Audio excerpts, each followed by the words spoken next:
আসসালামু আলাইকুম। আমরা আজকে দুইটা অ্যান্টিবায়োটিক নিয়ে আলোচনা করব ইনশাল্লাহ। নাম্বার 1 হচ্ছে জেন্টামাইসিন।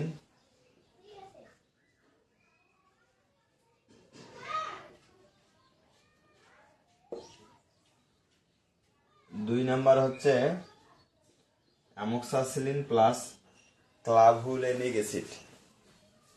এই দুইটা অ্যান্টিবায়োটিক নিয়ে আমরা আলোচনা করব। এই দুইটা অ্যান্টিবায়োটিক খুব সুন্দর কাজ করে, এই জন্য এই দুইটা অ্যান্টিবায়োটিক নিয়ে আমরা আলোচনা করব। এক নাম্বারটা হচ্ছে জেন্টামাইসিন আর দুই নাম্বারটা হচ্ছে অ্যামোক্সাসিলিন প্লাস ক্লাভুলেনিক অ্যাসিড।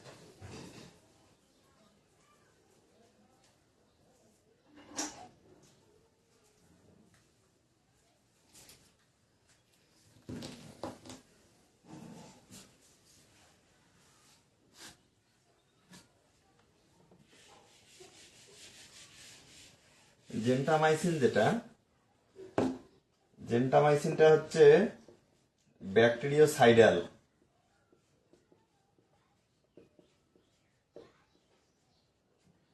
এটা ব্যাকটেরিওসাইডাল, এটা ব্যাকটেরিওসাইডাল অ্যান্টিবায়োটিক।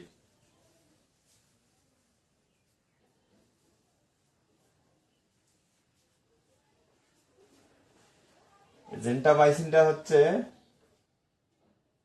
অ্যামাইনো গ্লাইকোসাইড গ্রুপের অ্যান্টিবায়োটিক।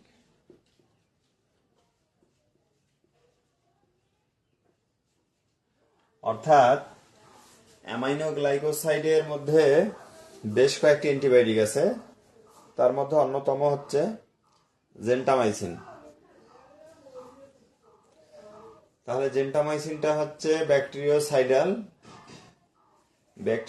হওয়ার কারণে যে কোনো ব্যাকটেরিওসাইডাল অ্যান্টিবায়োটিকের সাথে আমরা এটা সিনার্জিস্টিক অ্যাকশনের জন্য ব্যবহার করতে পারবো। এটা অ্যামাইনো গ্লাইকোসাইড গ্রুপের।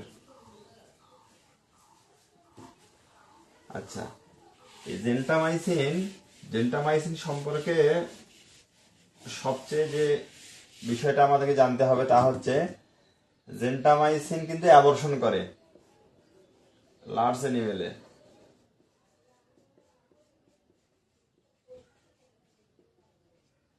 অর্থাৎ লার্জ অ্যানিমেলে অ্যাবর্শনের রেকর্ড জেন্টামাইসিনের আছে। অর্থাৎ যখন কোনো প্রেগনেন্ট অ্যানিমেল পাবো আমরা জেন্টামাইসিন অ্যাভয়েড করব, আমরা দেব না। হ্যাঁ, এটা অ্যাবর্শন করে, এটা হিউজ পরিমাণে অ্যাবর্শন করে, আমরা অ্যাভয়েড করব।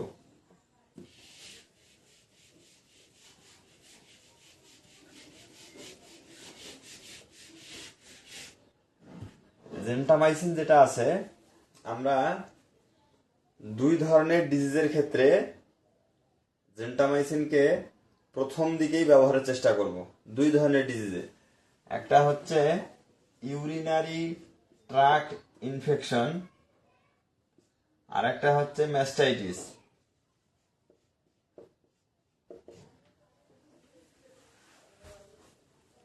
জেন্টামাইসিন একটা ব্রড স্পেকট্রাম অ্যান্টিবায়োটিক। এটা মূলত গ্রাম নেগেটিভ অর্গানিজমের বিরুদ্ধে কাজ করে মূলত। তো এই দুই ধরনের কেস যদি আমরা কখনো পাই তাহলে সর্বপ্রথম আমরা জেন্টামাইসিন ইউজ করব, যেমন ইউরিনারি ট্র্যাক্ট ইনফেকশন এবং ম্যাস্টাইটিস। ইউরিনারি ট্র্যাক্ট ইনফেকশন আমাদের লার্জ অ্যানিমেলে হয়, যেমন ইউরিনারি ট্র্যাক্ট ইনফেকশন একটা উদাহরণ দেই, সিস্টাইটিস হয় অ্যানিমেলে। অ্যানিমেলে প্রস্রাব বন্ধ হয়ে যায় বা পেইনফুল ইউরিনেশন হয়।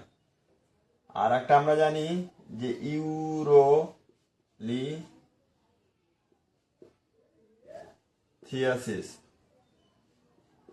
আমরা জানি ছাগলে ইউরোলিথিয়াসিস খুব একটা কমন, এটা সেকেন্ডারি কন্টামিনেশন ঘটে। তো সেকেন্ডারি কন্টামিনেশনের জন্য আমরা দিতে পারবো। আর সিস্টাইটিস একটা হয় অ্যানিমেলে। তাহলে ইউরিনারি ট্র্যাক্ট ইনফেকশন আরো বিভিন্ন কারণে হইতে পারে। তাহলে ইউরিনারি ট্র্যাক্ট ইনফেকশনের ক্ষেত্রে আমরা যদি সেটা নন প্রেগনেন্ট হয় আমরা দেব, আর ম্যাস্টাইটিসে আমরা জেন্টামাইসিন নিয়ে আসবো দেব।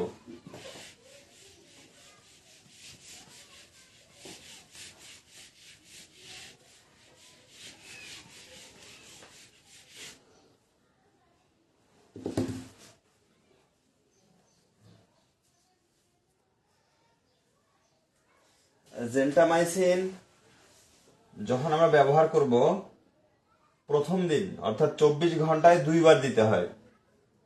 ডোজ যদি আমরা বলি ডোজ, তাহলে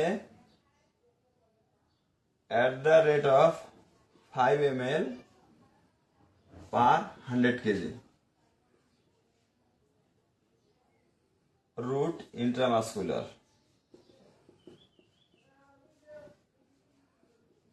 আচ্ছা, আমি বলতেছি জেন্টামাইসিনের নর্মাল ডোজ হচ্ছে 5 মিলি 100 কেজির জন্য, 5 মিলি 100 কেজির জন্য।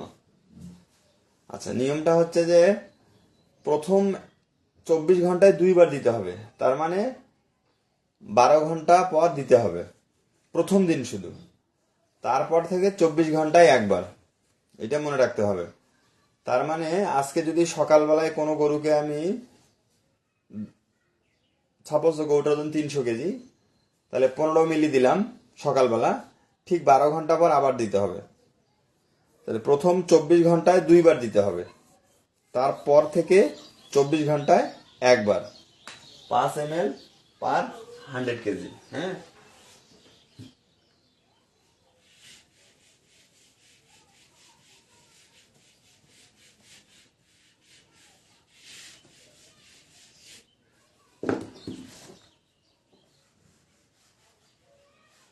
এটা মোটামুটি ভালো কাজ করে, জেন্টামাইসিন ভালো কাজ করে।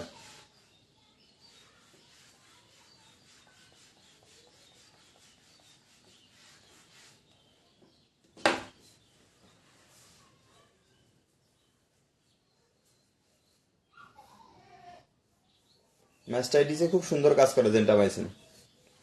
2-1 জন কমেন্ট করলে খুব ভালো হতো। এখান থেকে স্লো নেটওয়ার্ক দেখাচ্ছে। আচ্ছা, এবার সবচেয়ে যে গুরুত্বপূর্ণ অ্যান্টিবায়োটিকটা নিয়ে আলোচনা করব, অ্যামোক্সাসিলিন প্লাস ক্লাভুলেনিক অ্যাসিড।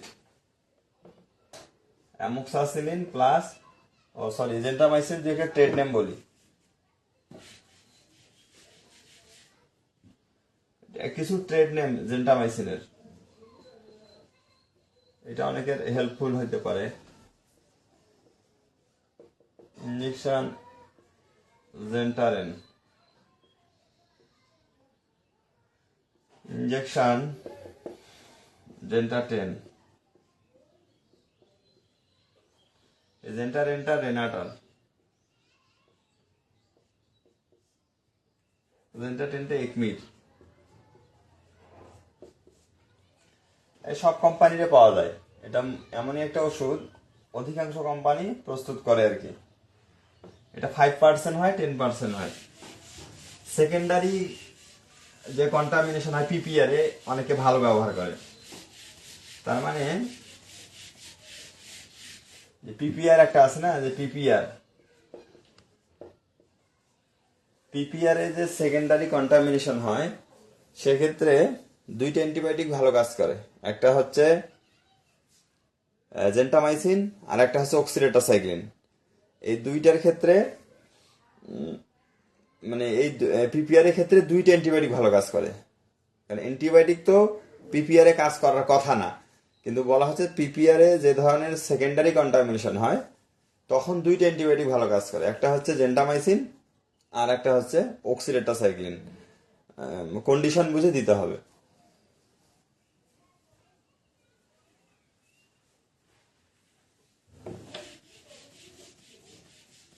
এগুলো 10 ml আর 100 ml প্যাক সাইজ হয় জেন্টামাইসিন, 10 ml আর 100 ml।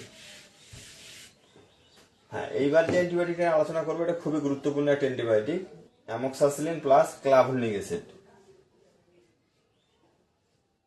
আচ্ছা,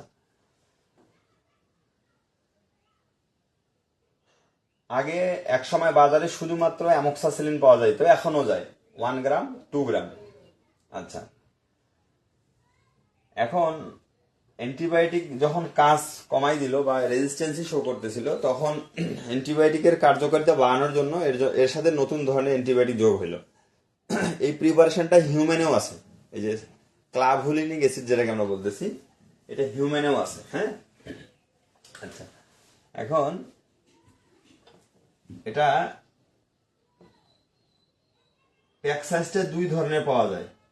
আমি বলি 1.2 গ্রাম আর 2.4 গ্রাম। আচ্ছা, যেখানে 1.2 গ্রাম, তার মানে ওখানে অ্যামোক্সাসিলিন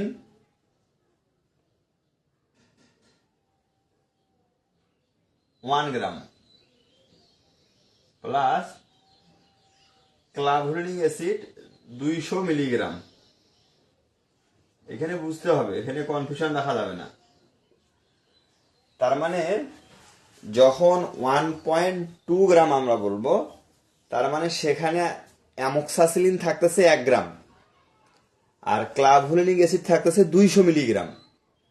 এই জন্য হচ্ছে 1.2 গ্রাম। এখানে আমরা 1200 মিলিগ্রামও বলতে পারতাম, তখন আমরা 1200 মিলিগ্রাম বলতাম। যেহেতু আমরা গ্রামে প্রকাশ করতেছি 1.2 গ্রাম, তার মানে 1.2 গ্রাম তাহলে কি দাঁড়াচ্ছে? 1.2 গ্রাম হচ্ছে অ্যামোক্সাসিলিন 1 গ্রাম প্লাস ক্লাভুলিনিক অ্যাসিড 200 মিলিগ্রাম। তাহলে যদি এখন আমরা 2.4 মিলিগ্রাম বলি, তাহলে এটা সবাই বলতে পারবো। তাহলে এখানে অ্যামোক্সাসিলিন ইকুইভ্যালেন্ট 2 গ্রাম প্লাস ক্লাভুলিক অ্যাসিড 400 মিলিগ্রাম। এই এর জটিলতার কিছুই নেই। তাহলে একটা হচ্ছে 1.2 গ্রাম, একটা 2.4 গ্রাম। যদি কেউ মিলিগ্রামে বলতে চায় তাহলে 1200 মিলিগ্রাম, 2400 মিলিগ্রাম এইভাবে বলতে হবে। আমরা গ্রামেই বলবো।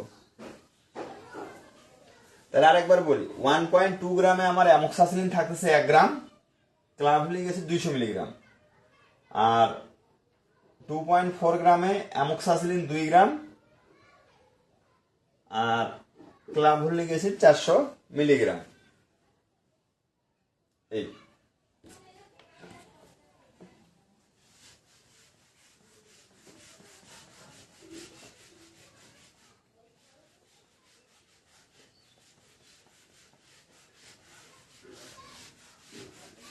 আচ্ছা,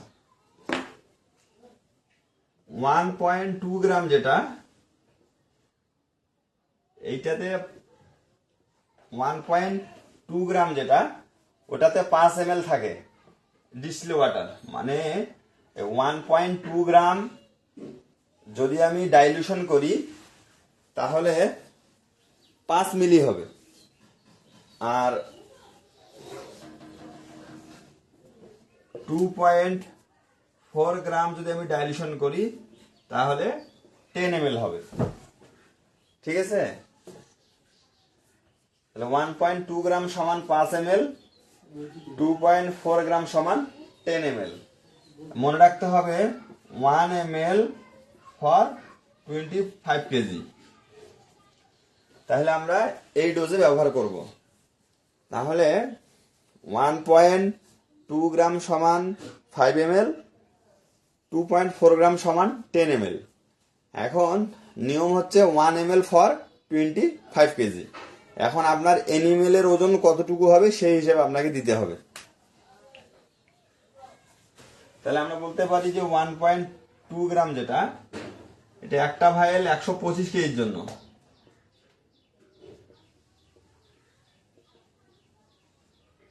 আর এটা হচ্ছে ফর 250 কেজি। এই রেশিওতে আমরা বলতেছি।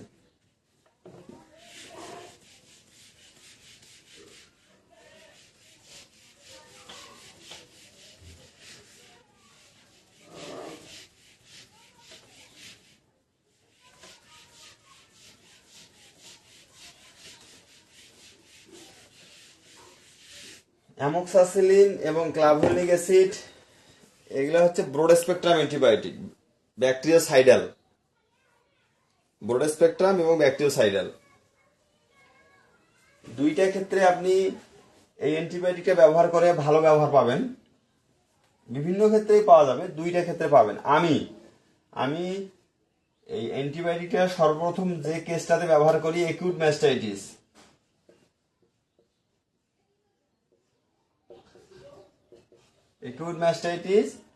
আর রেসপিরেটরি ট্র্যাক্ট ইনফেকশন, অর্থাৎ এই দুইটা ক্ষেত্রে আমি ব্যবহার করি এবং খুব ভালো কাজ পাইছি, এখন পর্যন্ত নিরাশ হইতে হয়নি। একিউট ম্যাস্টাইটিস সেটা যে কোনো স্টেজেই হোক, যে আমি যাওয়ার 2 দিন আগে অন্য কেউ দিছে বা ট্রিটমেন্ট দিছে অন্য কিছু দিয়ে, বা আমি 5 দিন পরে গেছি, যে স্টেজেই পাইছি সেই স্টেজে আমি অ্যান্টিবায়োটিকটা ব্যবহার করতেছি এবং এই অ্যান্টিবায়োটিকটা দিয়ে কাজ হচ্ছে। এখন এই দুইটা ক্ষেত্রে আপনি, যদি আমি একটা ক্ষেত্রে আপনি ব্যবহার করতে চান তাহলে আপনাকে একিউট ম্যাস্টাইটিসে দিতে হবে। যদি বলেন যে আমি একটা ক্ষেত্রে ব্যবহার করব তাহলে একিউট ম্যাস্টাইটিসে দিতে হবে। আচ্ছা, এখন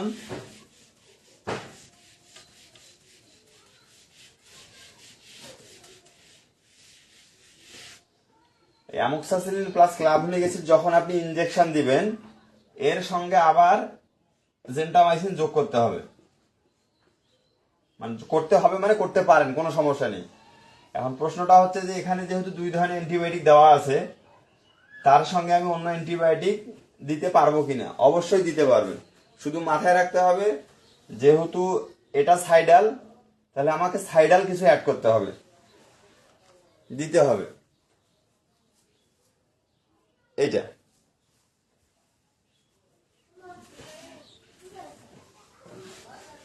অ্যামোক্সাসিলিন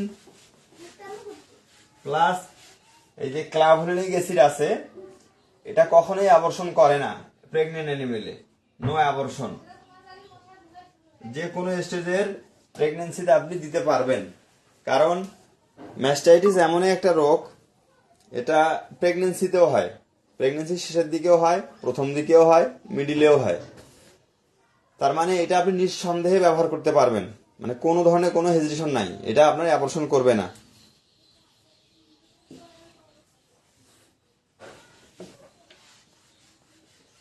এই অ্যামোক্সাসিলিন প্লাস ক্লাভুলিক অ্যাসিড একটা সাইড এফেক্ট আছে, এটা মাথায় রাখতে পারেন। এই অ্যামোক্সাসিলিন প্লাস ক্লাভুলিক অ্যাসিড যেটা আছে, এটা রুচি কমায় খুব একেবারে। যেহেতু যে ডিজিজে আমরা দিচ্ছি রুচি তো এমনিই কমে যায় বা কম থাকে, কিন্তু শুধুমাত্র এটার কারণেই রুচি অনেকটা কমে।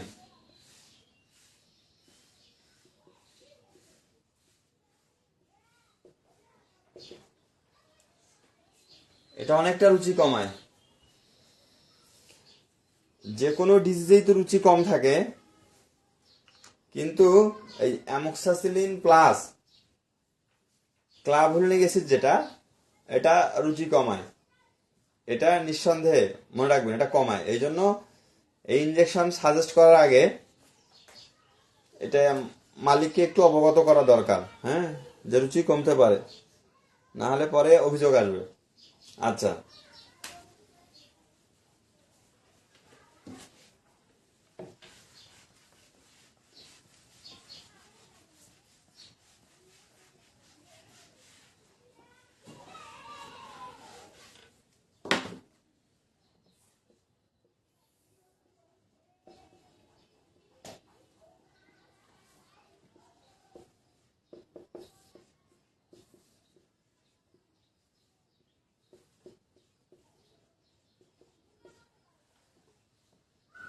এই অগমেন্টটা হচ্ছে স্কেফের, এদের 1.2 গ্রাম, 2.4 গ্রাম সব আছে, দুই সাইজে পাওয়া যায়। হ্যাঁ, এসকেএফ যেটা 1.2, 2.4 খুব ভালো কাজ করে, ওষুধটা খুবই ভালো কাজ করে।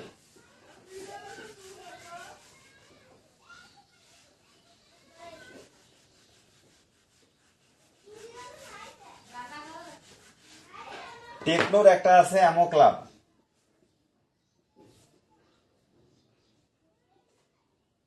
এটা টেকনো। এদের শুধু 1.2 গ্রাম আছে।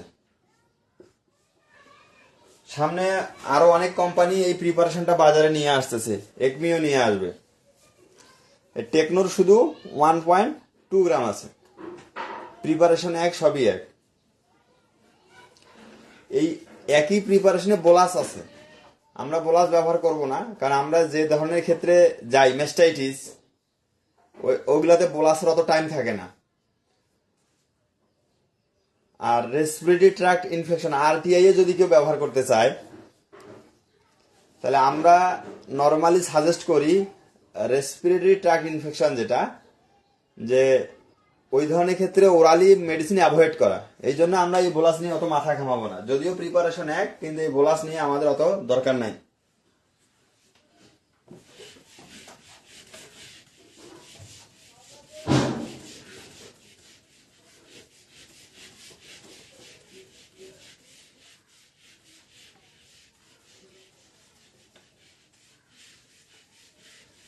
আমরা যে আজকে অ্যামোক্সাসিলিন, ক্লাভুলিনিক অ্যাসিড এবং জেন্টামাইসিন, এগুলা কিন্তু সব ব্যাকটেরিওসাইডাল অ্যান্টিবায়োটিক। আমাদের ফিল্ডে ম্যাক্সিমাম অ্যান্টিবায়োটিকই ব্যাকটেরিওসাইডাল।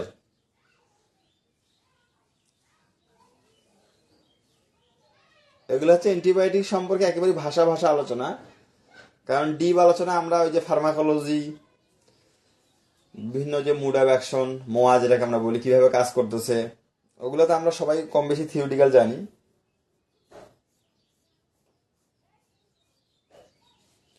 তো এই হচ্ছে আমাদের আজকের আলোচনা, অ্যামোক্সাসিলিন, ক্লাভুলিক অ্যাসিড এবং জেন্টামাইসিন।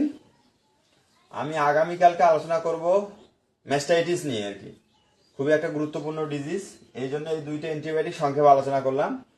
আমি আগামীকালকে ম্যাস্টাইটিস নিয়ে আলোচনা করবো ইনশাল্লাহ, কারণ ম্যাস্টাইটিস নিয়ে আলোচনা করতে গেলে আমাকে ওই যে এই দুইটা অ্যান্টিবায়োটিক আলোচনা করা খুব দরকার, পাশাপাশি প্রোটোজোয়াল ড্রাগগুলো আলোচনা করা খুব দরকার। এই জন্য আমি গতকালকে এবং আজকে সংক্ষেপে আলোচনা করছি, কারণ ম্যাস্টাইটিসে প্রোটোজোয়ার যে ভূমিকা সেটা আলোচনা করার দরকার ছিল।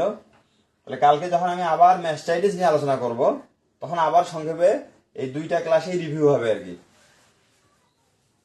ধন্যবাদ সবাইকে, আসসালামু আলাইকুম।